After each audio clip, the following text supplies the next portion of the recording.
আজকে আমি খুব সুন্দর ফোঁড়ের ভরাট আসন সেলাই ডিজাইন আপনাদেরকে তৈরি করে দেখাবো। সেই জন্য একটি জায়গায় ছুঁচটি তুলে 6টি ঘর নিয়ে আমি লাইন তৈরি করে নিচ্ছি।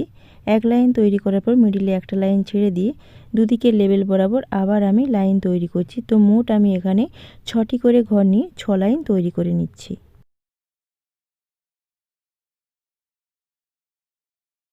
6টা লাইন তৈরি করার পর 6টা ঘরের মিডিলে 3 নাম্বার ঘরে তুলে নিয়ে আবার 6টা ঘর গুনে নিয়ে আবার আমি 4 লাইন তৈরি করে নিচ্ছি। 4 লাইন তৈরি করার পর আবার মিডিলে ছুঁচটা তুলে নিয়ে 6টা ঘর নিয়ে আবার আমি 3 লাইন তৈরি করে নেব। 3 লাইন তৈরি করার পর আবার আমি এখান থেকে 6টা ঘর গুনে নিয়ে 2টো লাইন তৈরি করে নিচ্ছি। 2টো লাইন তৈরি করার পর একটা লাইন, তারপর আবার এর মিডিলে তুলে নিয়ে আবার একটা লাইন তৈরি করে নিচ্ছি। তারপর এখানে ছুঁচটা তুলে নিয়ে ওপরের দিকে 6টা ঘর গুনে একটা লাইন তৈরি করব। তারপর আবার ওপরের দিকে 6টা ঘর গুনে 2টো লাইন তৈরি করব। তারপর 3টা লাইন, তারপর 4টা লাইন, তারপর 6টা লাইন তৈরি করে নেব।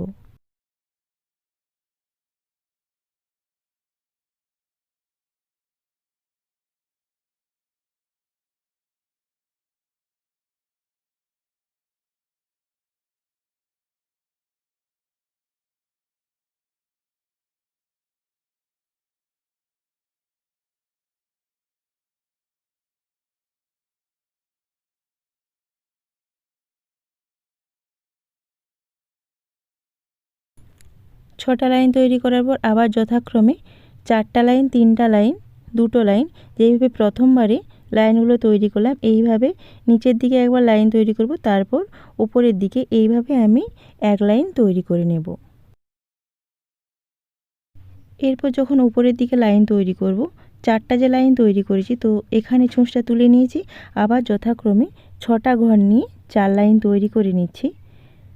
4 লাইন তৈরি করে নেবার পর আবার 6টা ঘরের মিডিল 3টা ঘরে তুলে নেব। আবার উপরের দিকে 6টা ঘর গুনে নিয়ে 3 লাইন তৈরি করে নিচ্ছি। 3 লাইন তৈরির পর আবার 6টা ঘর নিয়ে 2টো লাইন তৈরি করে নেব। 2টো লাইন তৈরির পর একটা লাইন, আবার আরেকটা লাইন তৈরি করার পর এবার নিচের দিকে ঘর সংখ্যা গুনে আবার ওইভাবেই লাইনগুলো তৈরি করে নেব। একটা লাইন, তারপর আবার 6টা ঘর নিয়ে 2টো লাইন, তারপর 6টা ঘর নিয়ে 3টা লাইন, তারপর 6টা ঘর নিয়ে 4টা লাইন। এইভাবে তৈরি করার পর এক একটা এইভাবে চৌকো আকৃতির ঘর তৈরি হবে।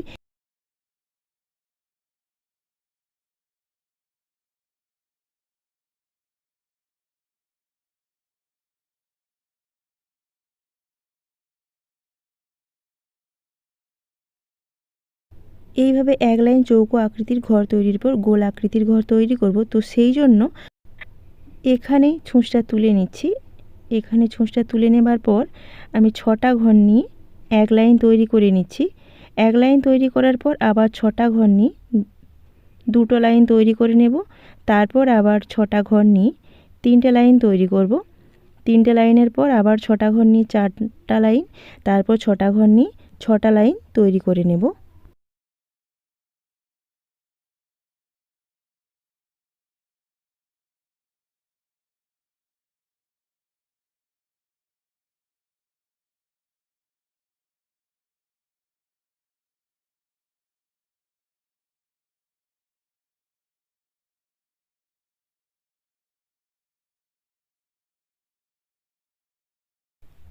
তারপর আবার এর মিডিলে ছুঁচটা তুলে নিয়ে 4টা লাইন, 3টা লাইন, 2টো লাইন, একটা লাইন তৈরি করে নেব। তাহলেই এইভাবে গোল আকৃতির ঘর তৈরি হয়ে যাবে।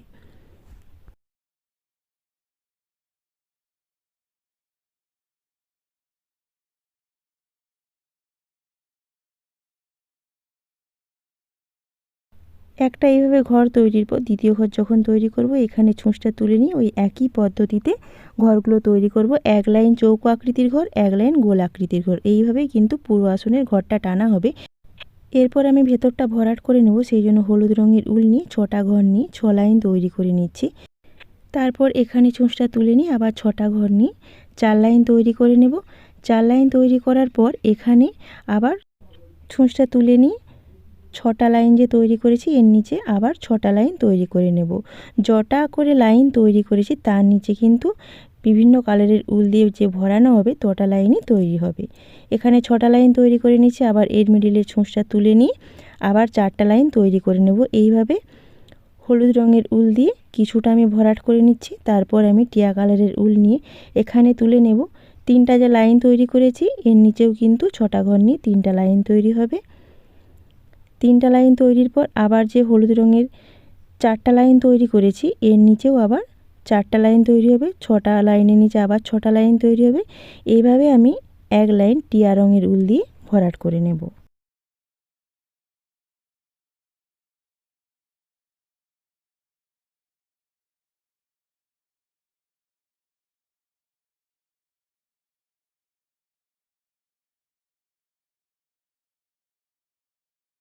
এরপর আমি সবুজ রঙের উল নিয়ে এখানে ছুঁচটা তুলে নিয়ে 2টা যে লাইন তৈরি করেছি এর নিচেও আমি সবুজ কালারের উল দিয়ে 2টো লাইন তৈরি করে নিচ্ছি। তারপর 3টা লাইন।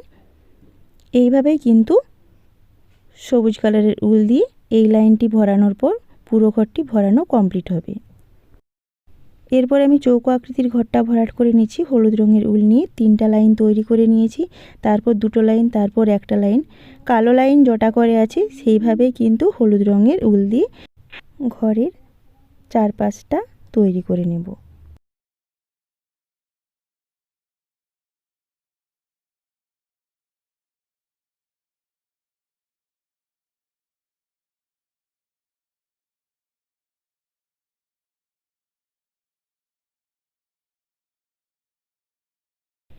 এইভাবে ঘরের চারপাশটা লাইন তৈরি করে নিয়েছি।